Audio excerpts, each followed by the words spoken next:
Si Bongbong Marcos hindi daw apektado sa pagdeklara ni VP Sara na tatakbo siyang presidente. Ay, anong pakialam namin sa iyo, Marcos? Wala ka namang sasabihing totoo. Business as usual si Pangulong Bongbong Marcos kasunod ng deklarasyon ni Vice President. Ulitin natin yan, ha? Tingnan nyo. Obserbahan nyo yung pasok ni Bongbong Marcos, ha? Business as usual si Pangulong Bongbong Marcos. Obserbahan nyo. Alam nyo si VP Sara, pag may mga ganyang event, ay grabe. Nako, nakailang punta na ako ng event ni VP Sara. Pinagkakaguluhan talaga. Alam mo yung dumating pa lang sa parking? Ito to, literal to ha. Dumating pa lang sa parking at nabalita andyan na si Sara. Yung sigawan ng tao iba. Maniwala kayo, rockstar talaga si Sara. Maihahambing ko, kumbaga sa NBA, mahilig tayo sa basketball. Yung arrive ni Sara, parang Michael Jordan. Talagang pupuno ng stadium. Talagang magsisigawan yung tao. Ito si Bongbong Marcos, parang yung arrive niya, parang yung pinulot na star player sa isang liga sa probinsya. Ganon. Walang arrive eh. Sabi niyo, baka naman Coach Oli, disiplinado lang, pinagsabihan na wag ano. Hindi, kahit yung sigawan ng tao, maririnig niyo.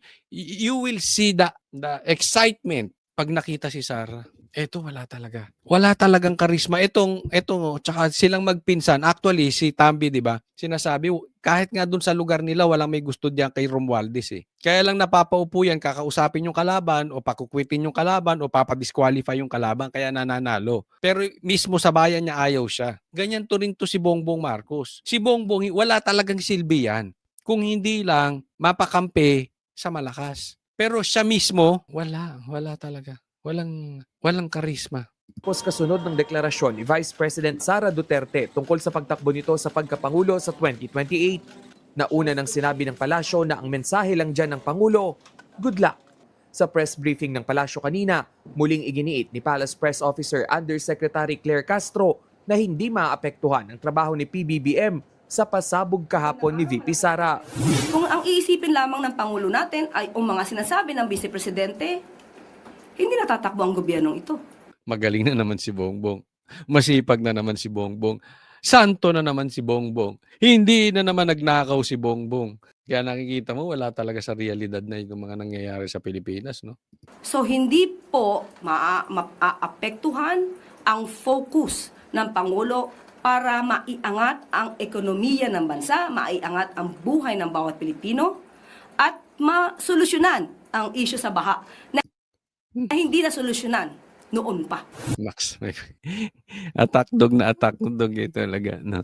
Naipasok pa niya yon, naipasok pa niya. Di ba? Alam mo yung kaibigan yung bida-bida, na wala naman sa kanya yung topic, biglang ibabalik sa kanya. Maipasok niya lang yung sarili niya. Ito naman ganun din. Maipasok niya lang si Bongbong Marcos sa kanya. Ay, maipasok niya lang si Bongbong Marcos sa kanyang topic kahit wala na sa lugar. Maipasok niya lang din si Sara, ang Duterte. Noon pa. Kanina, dumalo si PBBM sa mass oath-taking ng newly promoted teachers at school heads. Ito yung issue na hindi raw nagkamayan, nagkaroon ng issue dyan na hindi raw siya kinamayan ni Gloria Macapagal Arroyo. Wala akong pakialam. Yan ang sabi. No? Pero kinamayan naman daw sa baba. Pero pag akyat daw ng stage, hindi na daw kinamayan ni Gloria. So what? Sa ilalim ng Expanded Career Progression Program mula sa Bulacan at Pampanga clusters. Ginanap ito sa San Jose del Monte Sports Complex sa Bulacan. Dito nangako ang Pangulo na mas palalawigin pa ang mga oportunidad para sa mga guro. Hindi ako papayag na hindi masuklian ang inyong sakripisyo. Yan. Ito, si Bongbong. May pangako dun sa mga teachers. Dito natin malalaman kung yung mga teachers matatalino. Kasi pag naniwala kayo dito, ay may medyo mahina nga utak nyo. Ilang beses na ng budol to, paniniwalaan nyo na naman yung pangako nito. Ewan ko sa inyo. Buhay nyo yan. Kung gusto nyo maniwala, kayo naman ay tinaguri ang teacher. Hindi ko po minamata ang teachers ha. Kasi yung mami ko, teacher yun sa college. Bago siya naging dean ng isang university. So hindi ko minamata yung mga teachers. Kaya alam ko matatalino yung mga teachers. Pero pag naniwala kayo sa pangako ni Bongbong Marcos, bobo kayo. Ilang beses na tayo niloloko niyan. Kaliwat kanan na maniniwala pa kayo sa pangako niyan. Ewan ko na sa inyo. Huwag kang ganun eh. Pag mag-i-spits ka Bongbong, huwag kang ngunguya ng bubble gum. Ganun ka ng ganun eh.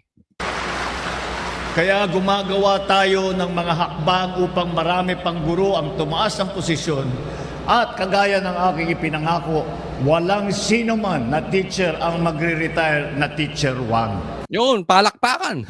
Taas ang mga teachers, kamay ng mga teachers na magpapauto dito. Taas ang kamay ng mga teachers na mabubudol. Halos 2,000 Yan. Ito ba yung kay Gloria? guro Wala ang dyan. na-promote. Kabilang sa dumalo sa oath-taking sina DepEd Secretary Sani Angara at si former President at ngayon Pampanga 2nd Yan, dyan daw sila hindi District nagkama. Representative Gloria Macapagal Arroyo na itinuturing na mentor ni VP Sara. Sinubukan ng News 5 na kunan ng pahayag sina Arroyo at PBBM pero pareho silang hindi na nagpa-interview. Okay, eto lang. Gusto kong bigyan ng komentaryo ha. Kasi nagpanik po ang dilawan. Alam nyo naman yan ha. Ang daming lumabas na political analyst, kuno, mga eksperto ng dilaw, eksperto sa politika, etc. Alam nyo, hindi tayo sa nagmamarunong. Hindi ko sinasabing magaling ako. Kaya lang kasi, pag sinabi mong political analyst ka, i-analyze mo yung politika. Ang ganda ng paliwanag ko ron, ano? Hindi, in short, i-interpret mo yung nangyayari. Maraming dilawan lumabas, ininterpret nila yung ginawang pag-declare ni BP Sara na kandidato. Pero sa katunayan, hindi nila ininterpret. Nagpropaganda sila. Propagandist po yung mga dilawan na yan. Kasi hindi naman nila ininterpret yung totoong power nung ginawa ni Sara. Siniraan nila yung ginawa ni Sara. Hindi interpretasyon yun. Hindi ka nag-analyze. Hindi ka nag-interpret. Hindi political analyst yung propagandist yun. Naintindihan nyo? Kasi ang ginawa nila ay sabi nila, unang ano nila ha, kailangan ma-discuss ko ito eh. Yung sinabi nila na yung ginawa daw ni Sarang pagdideclare ng sobrang aga dahil para may sinampang impeachment. So since tatakbo siyang presidente, lahat ng atake sa kanya, tatawagin niya ng political. Pero wala talaga siyang kasalanan. Alam nyo kung hindi ba namang katangahan yun? Anong klaseng political analyst yun? Propaganda. Alam nyo kung bakit? Lahat naman tayo alam natin na ang impeachment political. Sige nga, taas ang kamay sa inyo dito. Nasasabihin na yung impeachment hindi political. Kahit hindi ka political analyst, alam mo, political yung... So hindi kailangan magdeklara ni Sara ng maaga para matawag niya yung atake niya sa kanya sa impeachment ay political. Hindi. At the get-go, ang impeachment, political. Kasi botohan po yan. Paano naging political analyst itong mga to? Alam naman ng lahat yun eh. Tapos sinasabi pa na ibig sabihin ng pagdeklara ni BP Sara ng maaga, natakot siya doon sa impeachment. Isa pang katangahan yun. Alam mo kung bakit? Last year nga, hindi nagtagumpay yung impeachment. Ngayon pang padikit ng padikit sa 2028, pahina ng pahina yung impeachment. Una, mababawasan kayo ng pondo. Alam naman ng lahat ng taong bayan na yung pumirma sa impeachment, may bayad.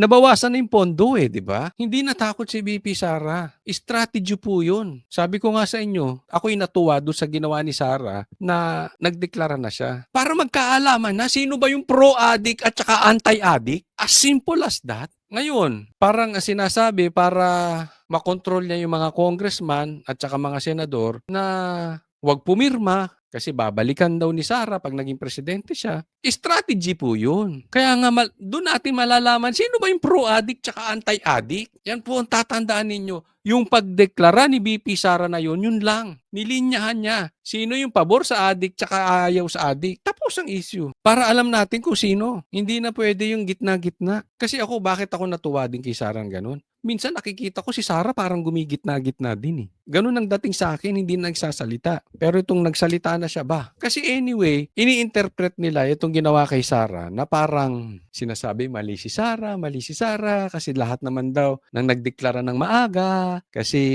natatalo, kasi subject to attack. Hindi rin. Tanga rin tanong political itong mga dilawang political analyst. Ang tagal nang inaatake si Sara. Hindi pa siya nagdideklara, inaatake na siya. Bakit? Alam nyo, malakas si Sara. Ang puno, hitik ang bunga, binabato. Papansinin nyo ba si Sara? Nakakadalawang impeachment na si Sara, Kung mahina si Sara, hindi papa-impeach yan. Kasi alam nyong malakas. Kaya maaga pa lang binabato. As early as 2023, binabato na si Sara. So wala ding epekto yun. Isa pang contention nila. Kaya daw, obvious na natakot si Sara. Kasi it's un-Duterte-like. Naalala natin, si Duterte late nag-declare. Bakit siya nag-declare ngayon? So, natakot. Kaya natatakot daw siya. Alam niya na kaya siya nag-declare na maaga para tumaas yung ratings niya. Kasi pagka nag-declare ka, ang nagsabi nito yung yung pangit na mahilig maglamas. Yung basta yun. Pag nag-declare ka, tataas yung ratings mo. Kailangan pa ba yun ni Sarah? Natakot daw siya.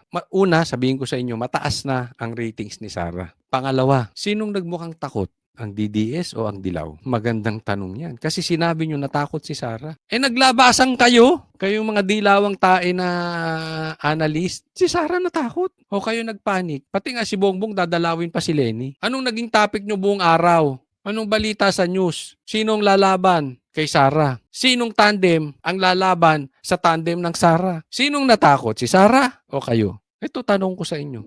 Look who's talking.